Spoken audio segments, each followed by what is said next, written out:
তাহলে কি সবগুলোই রাজাকার বনাম রাজাকার ইলেকশন হবে? দু- তাহলে এখানে মুক্তিযুদ্ধের সপক্ষের লোকজন ভোট দেওয়ার জন্য কোনো প্রার্থী তো খুঁজে পাবে না। বিএনপি ক্ষমতার জন্য পাগল হয়ে গেছে, এবং তাদের নেতারাও অনেকে বলেছে, আমাকে পার্সোনালি বলেছে, যে ক্ষমতার জন্য পাগল হয়ে তাদের তাদের যে কি করণীয়, তাদের যে কি শক্তি, সেটা তারা ভুলে গেছে। এবং ভুলে গিয়ে তাদের এই নতজানতা দেখাচ্ছে তারা। তারা মুক্তিযুদ্ধকে অপমান করলে কিছু আসে যায় না তাদের। তাদের নেতার বিরুদ্ধে এক দুই তিন চার বলে যে সমস্ত অশ্লীল স্লোগান হুম দিচ্ছে, হুম হুম। খালেদা জিয়ার বিরুদ্ধে স্লোগান দিয়েছে, জিয়ার বিরুদ্ধে স্লোগান দিচ্ছে, এগুলো তাদের কাছে এখন কিছু আসে যায় না। তারা ক্ষমতায় যেতে চায় যে কোনো মূল্যে। কিন্তু এই ক্ষমতায় যাওয়া যে কত কঠিন হয়ে যাবে যদি এই সমস্ত এলিমেন্টস কে তারা টিকিয়ে রাখে। তারা যদি মুক্তিযোদ্ধাদেরকে অপমান করতে দেয়, তারা যদি বাক স্বাধীনতাকে হরণে এখানে সায় দেয়, তারা যদি অন্যের বাড়ির সামনে গিয়ে এভাবে অশ্লীল ভাষায় এই যে সমাবেশ করাকে সম্মতি দেয়, মূলত এটা উনি মুক্তিযুদ্ধের পক্ষে দাঁড়িয়েছেন, সেই জন্যই ওনার বিরুদ্ধে কথা বলছেন। বিএনপির আরো বহু নেতাই তো আগস্টের নেতাদেরকে সমালোচনা করছে, টক শোতে যাচ্ছে, তাদের চুরি দাড়ি, তাদের মামলাবাজি, তাদের চাঁদাবাজি, এগুলো নিয়ে কথা বলছে। কই, তাদের বিরুদ্ধে তো কেউ কথা বলে না। যারা 24 দিয়ে 71-কে মুছে দিতে চায়, তারা এই কাণ্ড করে ফজলুর রহমানদেরকে আক্রান্ত করে অন্যদেরকে শিক্ষা দিচ্ছে যে মুক্তিযুদ্ধ নিয়ে যদি কথা বলো, যদি স্বাধীনতা নিয়ে কথা বলো, যদি বঙ্গবন্ধু নিয়ে কথা বলো, তাহলে তোমাদেরকেও আওয়ামী ট্যাগ দিয়ে এভাবে সাজা দেওয়া হবে। মবের যে অপসংস্কৃতি সেখান থেকে আমরা কতটুকু বেরিয়ে আসতে পারলাম, অথবা যে সাম্প্রদায়িক রাজনীতির একটা চরম পর্যায়ে বাংলাদেশ পৌঁছেছে, সেই জায়গাটিতে দাঁড়িয়ে বিএনপি আসলে তার রাজনীতিকে নিজেরা কোথায় নিতে যাচ্ছে, আমি অবশ্যই ইঙ্গিত করতে চাচ্ছি অ্যাডভোকেট ফজলুর রহমানকে কেন্দ্র করে নতুন করে যে দৃশ্যগুলো আমাদের সামনে এলো সেসব বিষয়কে কেন্দ্র করে। এবং এই প্রশ্নগুলো উত্তর খোঁজার চেষ্টা করব সিনিয়র সাংবাদিক আনিস আলমগীরের কাছ থেকে। আমাদের সঙ্গে আজকে যুক্ত রয়েছেন সিনিয়র সাংবাদিক আনিস আলমগীর। আপনাকে স্বাগত জানাচ্ছি এবং এই প্রশ্নটা দিয়ে শুরু করছি যে গত এক বছর আগে থেকে গত 24-5 আগস্টের পরবর্তীতে যেই এক ধরনের নতুন অপরাজনীতির সূত্রপাত আমরা দেখলাম, যে কোনো কিছু মবের মাধ্যমে আদায় করে নেওয়া, সেই মব এখনো শুরু হয়েছে। মানে নতুন করে শুরু হয়েছে অ্যাডভোকেট ফজলুর রহমানকে কেন্দ্র করে, তার বাড়ির সামনে মানুষজন বসে নামাজের নামে অবস্থান করছে এবং নানান ধরনের উস্কানিমূলক বক্তব্য দিচ্ছে। সেই জায়গা থেকে আপনার কাছে প্রশ্ন যে আহ এর শেষ কোথায়? এই শেষ তো সরকারের হাতে, অন্য কারো হাতে নেই। সরকার যদি চায়, এরা 5 মিনিটের মধ্যে এখান থেকে তাদেরকে তুলে দিতে পারে। সরকার চাচ্ছে না, বোধহয় হচ্ছে না। সরকারের আমি দেখলাম পুলিশের একজন কর্মকর্তা তাদেরকে বলছে যে তারা যাতে এখানে না থাকে। তো এখন তাদের প্রতিপক্ষ যদি চায়, এটা চলবে। আর বিএনপি যদি চায়, এটা চলবে না। বিএনপিও তো এখানে কোনো পদক্ষেপ নিচ্ছে না। বিএনপি তার রাজনৈতিক একজন সহকর্মী বা তার একজন নেতাকে শোকজ করেছে, সেটা গণতান্ত্রিক পদ্ধতি। এবং তার কোনো বক্তব্য যদি পছন্দ না হয়, তিনি যদি দল বিরোধী কোনো কার্যক্রমে জড়িত থাকেন মনে করেন, তারা তো সেই রাইট রাখে যে তার ওই নেতাকে সতর্ক করা এবং তার বক্তব্যটা সঠিক কি ছিল আসলে, যেটা নিয়ে বিতর্ক হচ্ছে সেটা জানা। বিএনপি রাইট ওয়েতে এগিয়েছে, কিন্তু বিএনপি রং ওয়ে যেটা ছিল, যে এই নোটিশ দেওয়ার পরপরই ওনাকে যেভাবে হামলা, হুমকি, প্রাণনাশের যত ধরনের অভিযোগ এসছে, এবং উনার বাড়ির সামনে অশ্লীল ভাষায়, এবং ছেলেরা না, শুধু মেয়েরা এবং শিক্ষার্থী নামধারী ব্যক্তিরা হুম হুম। যে মাইকিং করে, মানে হ্যান্ড মাইক দিয়ে অশ্লীল কথাবার্তা বলছে, তার বাড়ির সামনে যে স্লোগান দিচ্ছে, এগুলা তো মানে এত নিচু, এত হীন, এত রুচিহীন পরিবেশ বাংলাদেশের রাজনীতিতে আর আসে নাই। এই রুচিহীন রাজনীতির বিরুদ্ধে বিএনপি কিছু বলে নাই। বিএনপি চুপ হয়ে আছে। বিএনপি একবার বলে নাই যে এটা আমাদের রাজনৈতিক বিষয়, এটা আমাদের অভ্যন্তরীণ বিষয়, আমরা আমাদের নেতার সাথে পদক্ষেপ নিয়েছি, আমরা এটা দেখব। তাকে যে মব দিয়ে এই ধরনের উস্কানি এবং গালাগালি, যত ধরনের হুমকি দেওয়া হচ্ছে, এটা নিয়ে বিএনপি প্রতিবাদ করা উচিত ছিল। বিএনপি প্রতিবাদ করেনি বলেই আজকের এই পরিস্থিতি তৈরি হয়েছে। এবং এনসিপি যা ইচ্ছা তা বলতে পারছে বিএনপি নেতাদের বিরুদ্ধে। আজকে ফজলুর রহমানের বিরুদ্ধে বলেছে, এর আগে তো তারা এইরকম বিশ্লীল স্লোগান তাদের দলীয় নেতা তারেক রহমানের বিরুদ্ধে দিয়েছে। So, মানে এগুলো ভাষায় উচ্চারণ করা যায় না এমন শব্দ ঢাকা ইউনিভার্সিটির ইয়ে থেকে হয়েছে। ওই মিছিলে জামাত শিবিরের লোক ছিল, এনসিপির লোক ছিল, কারা যে ছিল না সেটাই জানি না। তো এমন একটা পরিবেশের মধ্যে আমি মনে করি যে রাজনীতি নোংরামির দিকে চলে যাচ্ছে। এই নোংরামি থেকে বাঁচার জন্য আমাদের রাজনৈতিক দলের যে শীর্ষ নেতা যারা আছে, এনসিপির যারা শীর্ষ নেতা আছে তাদের পদক্ষেপ নেওয়া উচিত, বিএনপির যারা শীর্ষ নেতা আছে তাদেরও পদক্ষেপ নেওয়া উচিত, এবং বিএনপির আরো ভাবা উচিত যে এই এই কার্যক্রমের মাধ্যমে তাদেরকে কিন্তু জনতা ওয়াজ করছে। ওয়াজ এই সেন্সে যে তারা যে তাদের দলীয় নেতাকে কি দৃষ্টিতে দেখছে, বিশেষ করে আহ তাদের নেতাদেরকে অন্যরা যখন আক্রমণ করতে আসে বিএনপি তাকে প্রটেক্ট করে কিনা, বিএনপি তার প্রতিরক্ষা দেয় কিনা, বিএনপি তার দলের মুক্তিযোদ্ধাদের কিভাবে ট্রিট করে, এই সবগুলো কিন্তু এখানে প্রতিফলিত হচ্ছে। কারণ ফজলুর রহমান যে বক্তব্য দিয়েছেন ওই বক্তব্য যদি কারো অপছন্দ হয়, ইভেন তারা যদি আহ তাকে নিয়ে কুশপুত্তলিকা দাহ করে কিংবা তার ছবিতে এই আহ, অপমান করে কিছু করে, সেটুকু গ্রহণযোগ্যতা মানে ওইটুকু বাংলাদেশে বোধহয় এখনো অ্যাকসেপ্টেবল না। বাট আমি মনে করি যে ওইটুকু অ্যাকসেপ্ট করা দরকার। কিন্তু তার বাড়ির সামনে গিয়ে যখন হুমকি দেয়, বিশ্রী ভাষায় গালাগালি করে, সেটা সভ্যতার কোনো এই সভ্যতা কোনো দেশে নাই। আপনি আমার বিরুদ্ধে পছন্দ হচ্ছে না, আমার বিরুদ্ধে একটা মিছিল করলেন, আমার কুশপুত্তলিকা দাহ করলেন, আমার ছবিতে অপমান করলেন, সেটা চিরায়ত, এটা প্রত্যেক দেশেই হতে পারে। কিন্তু বাড়ির সামনে গিয়ে হামলা করা, বাড়ির তার ওই পরিবারের সদস্যদেরকে মৃত্যুর হুমকি দেওয়া, যেটা উনি অভিযোগ করছেন, এইসব কালচার থেকে যদি বের হতে না পারি, এটা আমাদের রাজনীতির জন্য যেমন ক্ষতি, তেমনি বিএনপির জন্য একটা অশনি সংকেত, তার নেতাদেরকে ভবিষ্যতে অন্যরা কিভাবে ট্রিট করবে। সাংবাদিক আনিস আলমগীর, আপনার কথার মধ্যে দিয়ে আমি একটু দুটো সম্পর্ক প্রশ্ন করতে চাই, একটা পরে করছি, যদি আগে একটু করতে চাই। আপনি বলছেন যে সব দেশেই এই রাজনীতিগুলো আছে, আমি আপনার সঙ্গে একমত যে পুষ্পতলিকা পুষ্পতলিকা দাহ করা কিংবা যাদের বিরুদ্ধে তারা স্লোগান দিচ্ছে, মিছিল করছে, তাদের ছবিতে জুতা নিক্ষেপ করা, কিন্তু এগুলো প্রি প্ল্যান্ড কিনা। মানে মুক্তিযোদ্ধাদের ক্ষেত্রে আমরা বলছি, মুক্তিযোদ্ধাদের গলায় জুতার মালা, মুক্তিযোদ্ধাদের মুখে ডিরেক্ট জুতা মারা, ছবিতে জুতা মারা, এবং ফজলুর রহমানের মতন একজন মুক্তিযুদ্ধের কমান্ডার, তার বাড়ির সামনে গিয়ে আপনি যে বিষয়টি উল্লেখ করলেন, স্লোগান তো অনেক ধরনের হতে পারে, কিন্তু একজন মুক্তিযোদ্ধাকে, একজন সিনিয়র সিটিজেন যার বয়স এখন প্রায় ৭৭ বা ৭৬, আমাদের ভুল না হয়ে থাকে, তাকে তুমি তুই তকারি করে উচ্চারণ করা, এইগুলো আসলে আমরা অসুস্থ, শুধু অসুস্থ রাজনীতি বলবো, নাকি স্বাধীনতা বিরোধী শক্তির টার্গেটেড কোনো একটা পলিটিক্স, নোংরা পলিটিক্স? অবশ্যই আমি আপনার সাথে একমত, এটা টার্গেটেড পলিটিক্স। কারণ ফজলুর রহমানের বিরুদ্ধে অভিযোগ হচ্ছে 5 আগস্ট নিয়ে উনি যা ছিল সেটাকে জামাত শিবিরের কালো পরিকল্পনা বলেছেন, কাকে কাকে যেন অভিনেতা বলেছেন। এটা এটা এটা যদি আপনার আপত্তি থাকে ভাষাগতভাবে, আপনি আইনের আশ্রয় নিতে পারেন। উনি একজন আইনজীবী, উনি ভালো করে জানেন কোথায় কোন শব্দ প্রয়োগ করতে হবে। তো উনি সেটা করবেন, কিন্তু আপনি কোনো আইনের আশ্রয় না নিয়ে তার বাড়ির সামনে গিয়ে এই সমস্ত নোংরামি যেটা করতেন, সে তো 100 ভাগ নোংরামি। এবং এই নোংরামির সুযোগ বিএনপি দিয়েছে। বিএনপি যেদিন তাকে বহিষ্কার না, তাকে যেদিন নোটিশ দিয়েছে, সেদিন থেকে এটা শুরু হয়েছে। তার মানে কি, তারা অপেক্ষা করছিল যে বিএনপি কবে তার মাথার উপর থেকে ছায়া তুলে নেয়, এবং তার প্রেক্ষিতে তাদের তাদের এই অ্যাক্টিভিটি ছিল। এবং 48 ঘন্টা সময় দিয়েছে, আমার মনে হচ্ছে 48 ঘন্টা হয়তো আজকের মধ্যে বোধহয় ফের হয়ে যাবে। তো দেখা যাক তারা তখন কি কর্মসূচি নেয়। এবং আপনি যে পরিকল্পনার কথা বলছেন, আমি মনে করি যে 100% এটা পরিকল্পিত। কারণ উনি 5 আগস্টের পরের থেকে রাজনীতি নিয়ে বিএনপির বিরুদ্ধে কোনো কথা বলেছেন আমি দেখি নাই, কিংবা 5 আগস্টের আগেও বিএনপির বিরুদ্ধে উনি কোনো কথা বলেছেন দেখি নাই। উনি আগস্ট বিপ্লবের বিরুদ্ধেও কোনো কথা এর এর আগে বলেছেন দেখি নাই। উনি তার পক্ষে বলেছেন বিপ্লবের, মানে আগস্ট আন্দোলনের পক্ষে বলেছেন।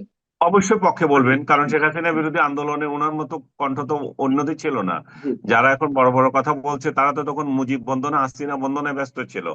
তো যারা ওনাকে এখন টার্গেট করছে এই আগস্টের কথা বলে, মূলত এটা উনি মুক্তিযুদ্ধের পক্ষে দাঁড়িয়েছেন সেই জন্যই ওনার বিরুদ্ধে কথা বলছেন। বিএনপির আরো বহু নেতাই তো আগস্টের নেতাদেরকে সমালোচনা করছে, টক শোতে যাচ্ছে, তাদের চুরি দাড়ি, তাদের মামলাবাজি, তাদের চাঁদাবাজি এগুলো নিয়ে কথা বলছে? কই, তাদের বিরুদ্ধে তো কেউ কথা বলে না। শুধু রুমিন ফারহান না এবং ফজলু ভাইয়ের বিরুদ্ধে কেন বলে? কারণ তারা একই সঙ্গে মুক্তিযুদ্ধকে ধারণ করছে এবং একই সঙ্গে মুক্তিযুদ্ধকে উপমানের বিরুদ্ধে কথা বলছে। আর মুক্তিযুদ্ধকে অপমানের বিরুদ্ধে কথা বলা মানে হচ্ছে যে তাদেরকে আওয়ামী লীগ বলে ট্যাগ দিচ্ছে। যারা সারা জীবন আওয়ামী লীগের বিরুদ্ধে সংগ্রাম করলো তাদেরকে আওয়ামী লীগ বলে ট্যাগ দেওয়া মানে কি হচ্ছে? এখন আওয়ামী লীগ ট্যাগ আমাকে আপনাকে অন্যকে যেভাবে দিচ্ছে পাবলিক এটা খেয়ে খাইতে পারে হয়তো, খায়। তো খায় বলে ওরা ওদের উপরেও দিচ্ছে। এবং আওয়ামী লীগ ট্যাগ দেওয়া, ভারতের চর বলা, এই সমস্ত বিষয় যে পুরনো কালচার বা এই পুরনো টেকনিক ওদের, সেটাই অ্যাপ্লাই করছে এবং এটার স্বাধীনতা বিরোধী চক্রেরই অবদান এখানে। তারাই চায় যে এখানে আহ, বঙ্গবন্ধুর বিরুদ্ধে কেউ বঙ্গবন্ধুর পক্ষে কেউ কথা বলতে পারবে না, মুক্তিযুদ্ধের পক্ষে কেউ কথা বলতে পারবে না।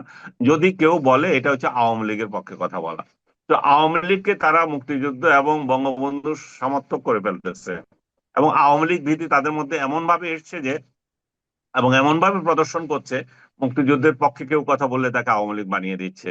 এবং ফজলুর রহমান এবং রুমিন ফারহানাকে এই স্টাইলেই তারা আওয়ামী লীগ বানিয়ে, আহ, বাকশালী বানিয়ে, মুক্তিযুদ্ধের ইয়ের মানে আগস্টের শত্রু বানিয়ে দিচ্ছে।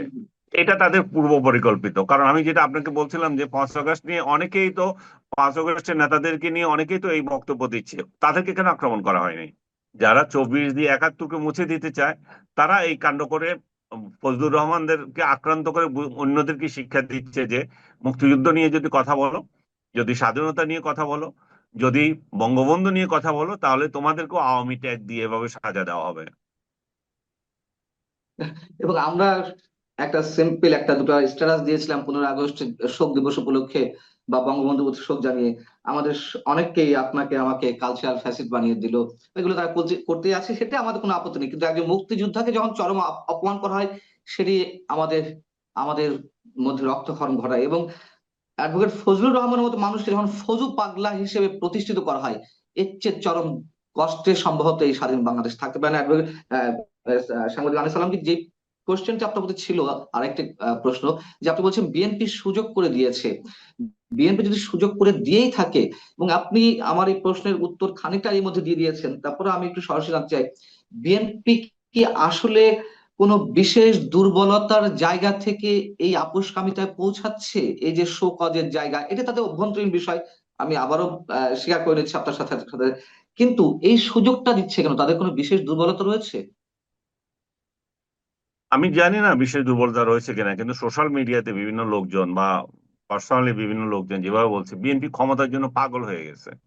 এবং তাদের নেতারাও অনেকে বলেছে, আমাকে পার্সোনালি বলেছে যে ক্ষমতার জন্য পাগল হয়ে তাদের তাদের যে কি করণীয়, তাদের যে কি শক্তি, সেটা তারা ভুলে গেছে। এবং ভুলে গিয়ে তাদের এই নতজানতা দেখাচ্ছে। তারা তারা মুক্তিযুদ্ধকে অপমান করলে কিছু আসে যায় না তাদের। তাদের নেতার বিরুদ্ধে 1 2 3 4 বলে যে সমস্ত অশ্লীল স্লোগান হুম, দিচ্ছে, হুম, হুম। খালেদা জিয়ার বিরুদ্ধে স্লোগান দিয়েছে, জিয়ার বিরুদ্ধে স্লোগান দিচ্ছে, এগুলো তাদের কাছে এখন কিছু আসে যায় না। তারা ক্ষমতায় যেতে চায় যে কোনো মূল্যে। কিন্তু এই ক্ষমতায় যাওয়া যে কত কঠিন হয়ে যাবে যদি এই সমস্ত এলিমেন্টস কে তারা টিকিয়ে রাখে, তারা যদি মুক্তিযোদ্ধাদেরকে অপমান করতে দেয়, তারা যদি বাক স্বাধীনতাকে হরণে এখানে সায় দেয়, তারা যদি অন্যের বাড়ির সামনে গিয়ে এভাবে অশ্লীল ভাষায় এই যে সমাবেশ করাকে সম্মতি দেয়। কারণ এই পর্যন্ত আমি দেখিনি বিএনপি, আপনি জানি না আপনি দেখেছেন কিনা, বিএনপি এটার কোনো প্রতিবাদ করেছে, কোনো বিবৃতি দিয়েছে? ন্যূনতম তার প্রতিবাদ মানে কি? করেনি, করেনি। হ্যাঁ, করেনি, বিন্দুমাত্র প্রতিবাদ এখনো হ্যাঁ, পর্যন্ত করেনি। পারে না। তার মানে কি বিএনপি সম্মতি আছে এখানে? ফজলুর রহমানের বাড়ির সামনে গিয়ে অশ্লীল স্লোগান দাও, তাকে আক্রান্ত করো। তো বিএনপি যদি এই রাজনীতিকে বেছে নেয়, তা সামনের দিনে মুক্তিযুদ্ধের সপক্ষের কোন শক্তি তাকে সমর্থন কিভাবে রাখবে? আমি নিজে উদ্বিগ্ন। তাহলে কি সবগুলোই রাজাকার বনাম রাজাকার ইলেকশন হবে? তাহলে এখানে মুক্তিযুদ্ধের সপক্ষের লোকজন ভোট দেওয়ার জন্য কোনো প্রার্থী তো খুঁজে পাবে না। আহ আপনার কথা সূত্র ধরেই বলি, যদি বিএনপি সেদিকে এগোয়, যদি, তাতে কি আসলে বিএনপি কোনো লাভ হবে, নাকি যে আশঙ্কাটা আপনি করছেন আমরা করছি, রাজাকার বনাম রাজাকার ইলেকশন, শব্দগুলো শুনতে খারাপ লাগতেও পারে, বাস্তবতা এটি, সেটির মধ্য দিয়ে আহ, যে বিশেষ উগ্র সাম্প্রদায়িক মৌলবাদী গোষ্ঠীর উত্থান আরো বেশি সহজ হবে, তাতে করে বিএনপির অস্তিত্ব সংকটের মুখে পড়বে কিনা? না, বিএনপি অস্তিত্বের সংকটে পড়বে না, কারণ বিএনপি এত আহ, মানে ফেলনা দল নয় যে তাদেরকে অস্তিত্ব সংকট তৈরি করবে। আসলে বিএনপির মধ্যে যদি রাজাকার মনা লোকজন বেশি হয়ে যায়, তাহলে তার দল যে আলাদা একটা দল, জামাত কিংবা অন্যান্য রাজনৈতিক দল থেকে, সেটা অস্তিত্ব মুছে যাবে আর কি। তখন তারা বড় গলায় বলতে পারবে না যে আমরা একটা মুক্তিযুদ্ধের সপক্ষের দল। তখন তারা এটা বলতে পারবে না যে আমরা এনআরকিকে সমর্থন করি না, আমরা আমরা বাক স্বাধীনতায় বিশ্বাস করি, আমরা মানবতায় বিশ্বাস করি, আমরা গণতন্ত্রে বিশ্বাস করি। এগুলো তখন তারা বড় গলায় কিছু বলতে পারবে না। তাহলে তাদের সাথে অন্যদের কোনো মানে পার্থক্য থাকে না। আর তারা যেই যেই সংগ্রামে অংশ নিয়েছিল, শেখ হাসিনা সরকারকে হটিয়েছিল, এই হটানোর কোনো তখন আর অর্থ খুঁজে পাবে না। কারণ জনগণ মনে করবে যে তোমাদের থেকে তাহলে তারা কোন অংশে খারাপ ছিল, তাদের কোন কোন গুণ তোমার থেকে কম ছিল। একই তো, তোমরা একই গুণের অধিকারী। আজকে আমি আপনাকে এটা বলতেছি যে আমার একটা স্টুডেন্ট, যে ঝিনাইদহের কালী কালী কি জানি একটা জায়গা আছে না, কালীগঞ্জ। কালী, ঝিনাইদহ কালীগঞ্জ। শোভন শোভন সাহা আমার ইউনিভার্সিটি স্টুডেন্ট। সে, জি। তার বাবা সুনীল সাহা, এই দুইজন তারা ওই যে ভুসির ব্যবসা করে, এবং তারা দীর্ঘদিন থেকে তাদের বাজারে ব্যবসা করে আসছে। আজকে আমি কালের কণ্ঠে একটা নিউজ দেখলাম যে তাদের দোকানে হামলা করেছে চাঁদার জন্য। এবং এবং তাদের পিক আপ ভ্যান ছিল, পিক আপ ভ্যান ওয়ালার কাছে চাঁদা চেয়েছে, তারা দেয়নি। শোভন শাহর সাথে তর্ক হয়েছে, শোভন শোভন তাদের প্রিভেন্ট করেছে এবং তারা চলে গেছে। এরপরে এসে তারা হাতুড়ি নিয়ে এসে শোভন সাহাকে ইচ্ছাদফে মেরেছে। তারপর তাকে সেভ করতে গেছে, তার বাবাকে মেরেছে। আর মজার ব্যাপার হচ্ছে, যে মজার ব্যাপার নয়, মানে দুঃখের ব্যাপার হচ্ছে, ওরা কিন্তু মানে এরা হিন্দু, কিন্তু এরা দীর্ঘদিন থেকে বিএনপির রাজনীতি করে আসছে। ওখানে বেল্টু নামে একজন নেতা আছে, ওই বেল্টুর অনুসারী ছিল তারা। বেল্টু সাহেব বোধহয় মারা গেছেন। শহীদুল আলম বেল্টু। হ্যাঁ, ওইখানে আরেকজন বিএনপির আওয়ামী লীগের যে নেতা ছিল, ওই যে কলকাতায় যে তাকে টুকরো টুকরো করে ফেলছে, জি। ওই এলাকাটা। তো আপনি দেখেন যে বিএনপি করেও বিএনপির লোকেরা ব্যবসায়ী বলে বিএনপি চাঁদাবাজদের থেকে রক্ষা পাচ্ছে না। তো শোভন সাহা, তার বাবা সুনীল সাহা, আমি আমার ব্যক্তিগতভাবে আমার পরিচিত, সুনীল সাহেবের সাথে আমার কথা হয়। আমি এই এই ঘটনা, এই নিউজটা দেখে আশ্চর্য হয়ে গেলাম। যে আমি ওকে মাঝে মাঝে মানে মানে খেপাতাম আমার ছাত্রকে, ওই বিএনপি নিয়ে, যে যখন সে একদম উগ্রভাবে কথাবার্তা বলতো এবং আওয়ামী লীগের মানে যাচ্ছে তাই ভাবে মানে ইয়ে করতো আর কি, মানে বিরুদ্ধে কথা বলতো, যে বেল্টু কাকাই হচ্ছে আসল জিনিস, এরকম। তো আজকে আপনি দেখেন যে মানে পরিস্থিতি কোথায় দাঁড়ায়, যে যারা এতদিন ওই রাজনৈতিক দলই করে, সেই হুম। রাজনৈতিক দলের নেতারা এসে মানে চাঁদাবাজরা এসে চাঁদা নেয়। বিএনপি এগুলাতে কোনো খেয়াল নাই। বিএনপি একটা লাগাম ছাড়া দল হয়ে আছে এখন। বিএনপি কে মানে কিভাবে ক্ষমতায় যাবে, কোন মানে জনসমর্থন থাকলেই কি শুধু ক্ষমতায় যেতে পারবে? তাদের যে এই ভোটগুলোকে আমি কেন্দ্রে নিয়ে যাবে, সেই পরিস্থিতি ওই তো নাই। ক্ষমতায় যাওয়ার জায়গা থেকেই প্রশ্নটা আমার ছিল। সাংবাদিক আনিস আলমগীর, আমি অস্তিত্ব সংকটের কথা বলতে বুঝিয়েছি এইটি, যে একটা রাজনৈতিক দল, তার তো এটা তো বাস্তবতা, ক্ষমতা যেতে না পারলে অথবা দেশ সেবার সুযোগ গ্রহণ না করতে পারলে বা সরকার প্রতিষ্ঠা করতে না পারলে তার রাজনৈতিক ক্ষমতাও ক্ষয়িষ্ণু হয়ে যায়, এটি বাস্তবতা। তো 17 বছর আওয়ামী লীগ সহ এই বাকি 1-1.5 বছর এবং 1-11-2 বছর, 19 বছর পর বিএনপির জন্য একটা উজ্জ্বল সম্ভাবনা তৈরি হয়েছিল। কিন্তু বিএনপির কোনো ভুল পদক্ষেপের কারণে কি সেটি তারা নিজেরাই নিজেদের পায়ে কুড়াল মারছে? মারছে তো অবশ্যই, কারণ মুক্তিযুদ্ধের সপক্ষের একটা বড় দল আওয়ামী লীগকে যখন রাজনৈতিক অঙ্গন থেকে বিতাড়িত করে দেওয়া হলো 5 আগস্টের মধ্য দিয়ে, বিএনপির তো উচিত ছিল এখানে এমন পলিসি নেওয়া, যাতে মধ্যপন্থা যে সমস্ত লোকজন আছে, যারা স্বাধীনতাকে সমর্থন করে, যারা মুক্তিযুদ্ধকে সমর্থন করে, এবং সেই প্রশ্নে যারা আওয়ামী লীগকে ভোট দেয়, আওয়ামী লীগ নাই তো এই ভোটগুলো যাতে তাদের পক্ষে থাকে, তারা তো সেই পদক্ষেপ নিয়ে নেয়। তারা তো প্রথমে বলেছে আমরা আওয়ামী লীগকে ব্যান করা চাই না, পরে তারাই আবার ব্যান করার পর খুশিতে আটকারা হয়েছে। আমরাই প্রথম বলেছিলাম ব্যান করতে, এবং মানে এবং তারাই বলেছিল যে আমরা একটা ইনক্লুসিভ ইলেকশন চাই। তারাই এখন আবার বলতেছে ইনক্লুসিভ ইলেকশন দরকার না, আওয়ামী লীগকে ছাড়াই ইলেকশন। তো বিএনপির আসলে রাজনৈতিক পদক্ষেপে বারবার ভুল হচ্ছে। এই ভুলের কারণে তারা নিউট্রাল, নিরপেক্ষ কিছু লোক, যারা ভোট দেওয়ার জন্য রাজনৈতিক দলের যেগুলোকে ইলেকশনের আগে চয়েস করে, যে কারা ভালো করছে, কারা কারা ভালো করবে, কারা পলিসিগত ঠিক করবে, তাদের ভোটগুলো হারাবে। তারা হয়তো ভোট দিতে যাবে না, নতুবা তারা বিরত থাকবে, এবং এই ভোটগুলো বিএনপির পক্ষে যাওয়ার কথা ছিল। বিএনপি সেটা থেকে আহ মানে ভোট তো পাবেই না, বরং কিছু শত্রু তৈরি করছে। এবং এরাই এখন আবার আওয়ামী লীগের জন্য জিকির করবে, বলবে যে আওয়ামী লীগ ছাড়া তো এদেশে স্বাধীনতা, সার্বভৌমত্ব এবং এই যে বঙ্গবন্ধু, এদেরকে এদেরকে ইয়ে করার জন্য, প্রটেক্ট করার জন্য কেউ নাই। সো এই পরিস্থিতিতে বিএনপির তো অবশ্যই ভুল, নেতৃত্বে ভুল, আমি অবশ্যই বলবো। আমরা শেষ করব। তবে আমাদের এই আলোচনাটা কিন্তু বা আপনার কাছে আমার যে প্রশ্নগুলো শুধুমাত্র অ্যাডভোকেট ফজলুর রহমান কেন্দ্রিক নয়, আমি জাতীয় রাজনীতি পার্সপেক্টিভে আলোচনা করার চেষ্টা করছি। আমি সবশেষ পর্যায়ে যে প্রশ্ন রাখতে চাই, এমনও শোনা গেছে যখন পাকিস্তানের পররাষ্ট্রমন্ত্রী কাম ডেপুটি প্রাইম মিনিস্টার ইসাক দার বাংলাদেশ সফরে এলেন 3 দিনে, তার মধ্যেই অ্যাডভোকেট ফজলুর রহমানকে শোকজ করার ঘটনাটি ঘটলো। এরকম গুঞ্জন শোনা গেছে বা আমি বিশ্বস্ত সূত্রের মাধ্যমে জানতে পেরেছি যে জামাতের পক্ষ থেকে, মানে আমরা তো দেখলাম যে গুটি কয়েক রাজনৈতিক দল খুব আনন্দ উদ্বেলিত হয়ে ইসহাকদারের সঙ্গে সাক্ষাৎ করতে গেলেন, বৈঠক করলেন, যাই হোক। তো সেখানে জামাতে ইসলামী তার কাছে কিছু প্রত্যাশা, কিছু দাবির কথা উত্থাপন করলেন। সেইখানে অ্যাডভোকেট ফজলুর রহমানের প্রসঙ্গ নাকি মানে ওটা বাই দা বাই এসেছে, এবং তিনি ভেরি মাচ প্রবলেমেটিক পলিটিশিয়ান, বা তাদের জন্য প্রবলেম ক্রিয়েট করছে। সেই জায়গা থেকে নাকি ইসহাক দার বিএনপির কাছে এই প্রসঙ্গটি তুলেছে, এবং তারপর নাকি বিএনপি সকল নোটিশটা করেছে। আমি জানি না এই সত্য মিথ্যা কতখানি, তবে বিশ্বস্ত সূত্রের মাধ্যমে জানতে পেরেছি। যদি এরকম হওয়ার কিছু সম্ভাবনা থাকে, তাহলে যেই আশঙ্কাটি, পাকিস্তানের যে প্রভাব আমরা দেখছি, প্রচ্ছন্ন প্রভাব, সেটি কি আসলে প্রকট হচ্ছে কিনা? আমি প্রথমত আমি এই ধরনের স্পেকুলেশনে বিশ্বাস করি না। কারণ জামাত যদি তার বিরুদ্ধে অ্যাকশন নেওয়ার জন্য বলে, সেটা তো ব্যক্তি পর্যায়ে দিতে পারে। এখানে এখানে তো জামাতের সাথে বিএনপি সে রিলেশন আছে, তারা তো দীর্ঘদিন আন্দোলন করেছে, তারা তো হরিহর আত্মা। আজকে আওয়ামী লীগ যদি এদেশে আবার আসতে চায়, তো এরা তো একযোগেই আওয়ামী লীগকে প্রতিরোধ করবে। তো তাদের সম্পর্কে যে অভিনয়গুলা, যে তাদের যে ছিট ধরার যে কার্যকলাপ গুলো, এগুলো তো মেকি, এগুলো তো পাবলিককে দেখানো। কারণ হচ্ছে যে আপনি রাজনীতিতে আপনার তো একটা প্রতিপক্ষ লাগবে। ওই আমি যেটা বললাম, মানে রাজাকার ভার্সাস রাজাকার তো ইলেকশন হয় না। তো তারা যদি একেবারেই এক হয়ে যায়, তাহলে তো আরেকটা দলের দরকার হয় না। তো তারা তো একজন আরেকজনকে প্রতিপক্ষ হিসেবে ট্রিট করবে, যাতে সামনে ইলেকশনে দেখাতে পারে যে একটা বিরাট প্রতিদ্বন্দ্বিতাপূর্ণ ইলেকশন হয়ে গেছে, ইনক্লুসিভ। আওয়ামী লীগ না হলে কি হবে, এটা একটা ইনক্লুসিভ ইলেকশন হলো।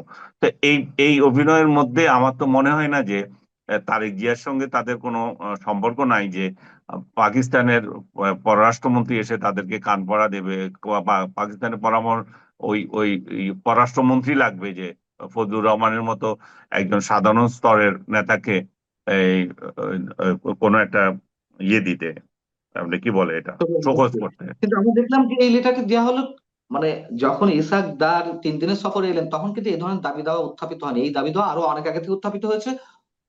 হঠাৎ তার সফরের মধ্যে এই ঘটনাটি ঘটলো। অনেকে সেই জায়গা থেকে মেলানোর চেষ্টা করছেন, এবং সেই সূত্র থেকে পাওয়া খবর, যাক এটি না হওয়ারই সম্ভাবনা বেশি। কিন্তু মানুষের মানে সমীকরণ মেলানোতে তো অনেক ধরনের ক্রাইটেরিয়া কাজ করে, সেই জায়গা থেকে বোধহয় সম্ভবত এসেছে। এবং বাংলা ট্রিবিউনের যে নিউজটা এসেছে, ওখানে কিন্তু এক পক্ষ, বিএনপি একটি পক্ষ, বাংলা ট্রিবিউন এভাবে লিখেছে যে ইশাক দারের এই সফরের মধ্যে ফজলুর রহমানকে এই শোকজ লেটারটি ভিন্ন বার্তা বহন করে, এরকম একটি বিষয় চলে না, এসেছে। বার্তা বহন অনেক করতে পারে, ধন্যবাদ। যে it does not mean that তারা তার পরামর্শে দিয়েছে বা সে বলেছে বলে দিয়েছে, বার্তা তো বহন করেই। হম, সেটাই, সেই জায়গা থেকেই। অনেক ধন্যবাদ, অনেক ধন্যবাদ সাংবাদিক আনিস সালিমকে, আপনাকে আমাদের সঙ্গে যুক্ত থাকার জন্য। দর্শক ভালো থাকুন। যেটি হোক, নিশ্চয়ই আমরা কখনোই কোনো অবস্থাতে মুক্তিযুদ্ধে বাংলাদেশকে হারাতে চাই না, এবং